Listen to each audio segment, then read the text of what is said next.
Kabanata 6. Talaga, Mami? Mamasyal ulit tayo sa Luneta?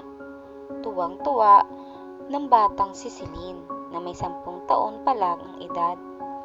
Oo anak, nagluto na nga ako ng baon natin. Doon na lang tayo pupuntahan ng daddy mo. Bahagyang lumambong ang lungkot sa mga mata ng bata nang maalala ang ama. Mami, bakit ba lagi na lang sa kung saan-saan tayo nakikipagkita kay daddy? Bakit hindi na lang siya umuwi rito? Bahagyang natigilan si Elena sa tanong ng iyon ng anak. Alam mo naman na doon dumadaong ang barko na sinasakyan ng daddy mo kapag umuwi galing sa paglalayag, hindi ba? Pero bahagyang naging mailap ang mga mata ng babae. Oho nga, kaya lang, hindi ba pwedeng dito na lang siya umuwi agad ng bahay? Kasi kapag nakikita na tayo, umaalis na agad siya at tayo naman ay umuwi na rito sa bahay na hindi siya kasama. Talagang ganun anak, kasi nga, babalik agad siya sa barko dahil baka maiwan siya dahil aalis agad iyon. Talaga hubang laging ganon? Oo naman.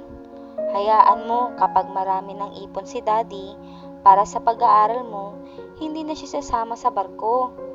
Pipirmi na siya sa bahay natin at magdinegosyo na lang kami para pampaaral sa iyo. Sige po, wika na lang ni Celine kahit pa may duda siya na baka hindi pa darating ang ganung pagkakataon. Oh, huwag mong pabayaan ang baby natin ha. Bili ni Amador kay Elena. Oo naman, kailan ko ba pinabayaan ang anak natin? Malambing na wika ng babae habang nakasandal sa dibdib nito. Ikaw naman Celine, huwag mong bibigyan ng sakit ng ulo si mami mo ha. Opo. Nakangiting wika ng bata habang nilalaro ang bagong Barbie doll ng pasalubong ng ama. Good. So aalis na ako ha, baka maiwan ako sa barko. Opo. Sige. Nalulungkot na mukha ni Elena habang si Celine ay gusto naman sanang magtanong kung bakit kailang palaging umalis ang ama. Pero pinigil na lang niya ang sarili. Ilang sandali pa, silang mag-ina na lang ang nasa bahaging iyon ng Luneta.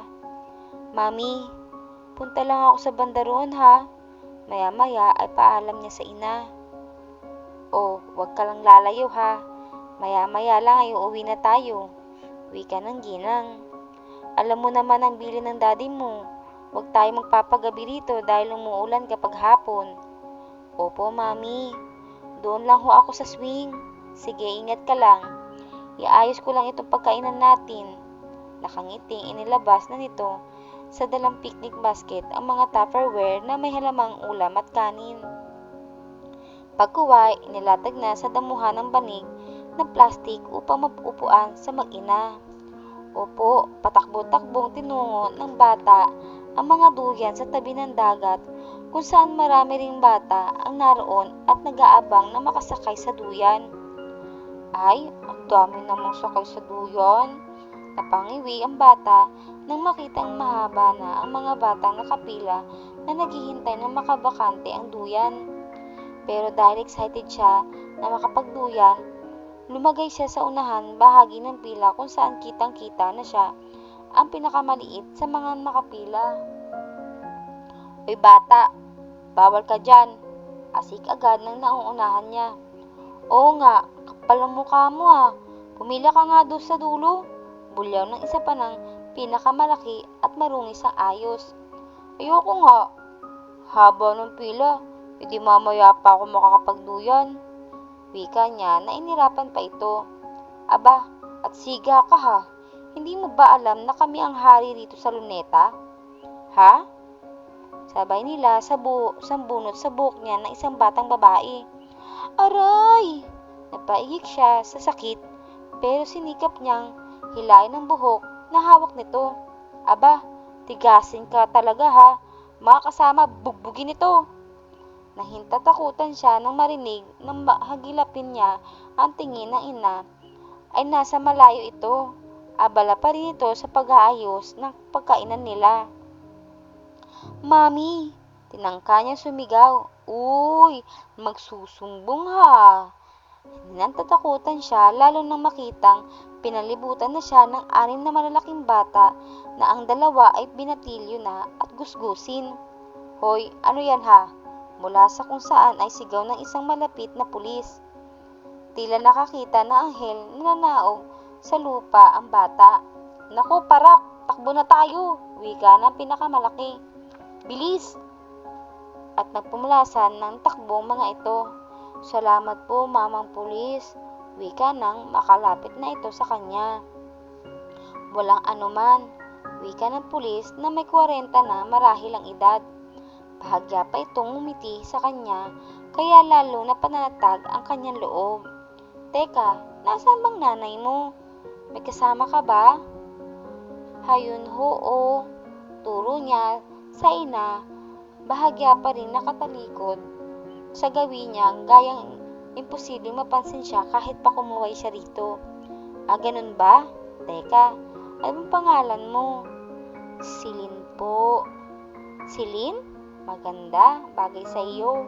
Teka, mabuti pa punta muna tayo roon ha. Turo nito sa kaibayong direksyon na malayo sa kinaroroon ng mami niya. Ho? Bakit ho? Ibibili kita ng ice cream. Pagkatapos, pupunta na natin ng nanay mo. Ho? Saglit na napag-isip ang bata. Napag-aralan naman nila sa school ng mga pulis ang tagapagtanggol ng mga tao. Sila rin ang pwedeng hingian ng tulong kapag kailangan mo ng tulong. O ano, halika na. Inilahad pa nito ang palad sa kanya. Sige po, sa wakas ay tinanggap na ng bata ang kamay nito. Saan niyo po ako dadalhin? Napaiyak na tanong na Silin. Nang isadlak siya sa kasamang pulis sa loob ng isang van na tinted ang salamin. Huwag kang magulo riyan. Kayo, huwag kayong gagawa ng ingay ha. Asik nito sa kanya at sa iba pang batang babae na nadatnan niya sa loob ng sasakyan. Saan niyo po kami dadalhin? Parang awa niyo na. Pakawalan niyo na kami.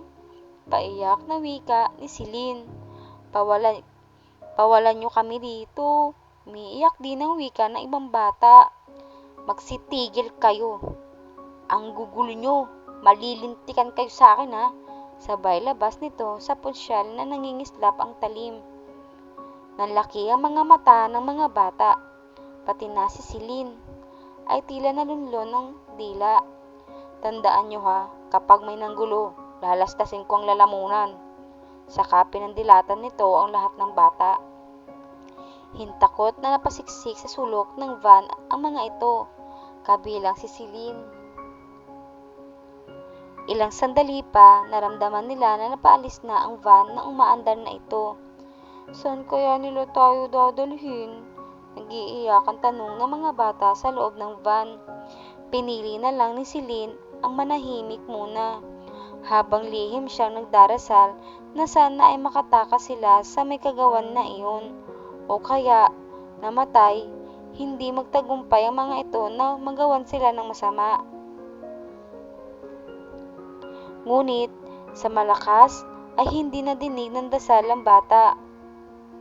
Pagkatapos na may ilang oras na pagbabiyahe, sa wakas ay naramdaman nila na huminto na ang van. O kayo, labas dyan. Labas! Bukas ang pinto ng van. Halos ay magsilaw sila ng liwanag. Araw at tumanglaw sa mga mata nila dahil sa ilang oras na pagkakakulong sa loob ng madilim na van na iyon. Nasaan na ho tayo? Hindi nakatiis ang tanong ni Silin. Huwag ka nang maraming tanong. Sige, magsisakay kayo ng lansyang iyan. Turo ng lalaki sa isang nakadaong na lansya. Bakit ho? Saan ba talaga nyo kami? Tama na ang tanong ha. Sige na, sakay na. Sabay tulak nito kay Silin. Wala siyang nagawa kundi sumabay na rin sa mga bata na kapila na pasakay ng lansya. Walang paraan para tumakas, bukod kasi sa lalaking nakasuot ng pulis, 6 na malalaking lalaki pa ang nakapaligid sa kanila. na may hawak na mahahabang baril. Bata man, alam ni Celine na mas mapanganib ang hinahatid sa kanila kapag pinatukan sila ng baril na iyon. Isang isla na halos nasa gitna na ng karagatan ang pinagdadalhan sa kanila ng mga lalaki. Maliban sa makitid na dalampasigan na dinaungan ng lantsa, ay wala ng kalupuan na matutunguhan. Ang buong isla ay naliligid ng malalaking bato at sa pinakatuktok ng batuhan ay may mataas na pader na halos 3 taon ng lampas. Ang isang bahagi ng batuhan ay otomatikong bumukas na may galawing bato. Isang bahagi ang pulis. Ang pinakaloob nun ay 6 kuweba sa dilim, bagamat natatanglawan ng mga sulo ang paligid. Isang mahabang bato, hagdanan ang inakyat nila at nakarating na sila sa pinakatuktok nila. Anong lugar ito? Nahintatakutang tanong ng isang batang babae na nakakapit sa kanya. Oo nga, parang Manila Zoo. Daming mababangis na hayop na nakakulong. Maging si Celine ay nagulat na nakitang ayos na lugar. Ang mataas na pader ay napaligiran ng maluluwag na solar na iyon. Habang sa bawat sulok ng pader ay may mga nakakulong na leon, tigre, leopard, at may malalaki pang sawa at iba pang mababangis na hayop. Habang sa ituktok ng pader ay may mga bantay na nakaposte sa mga guardhouse na naroon. Nakikita niyo ba ang mga hayop na yan? Malakas na wika ng pulis.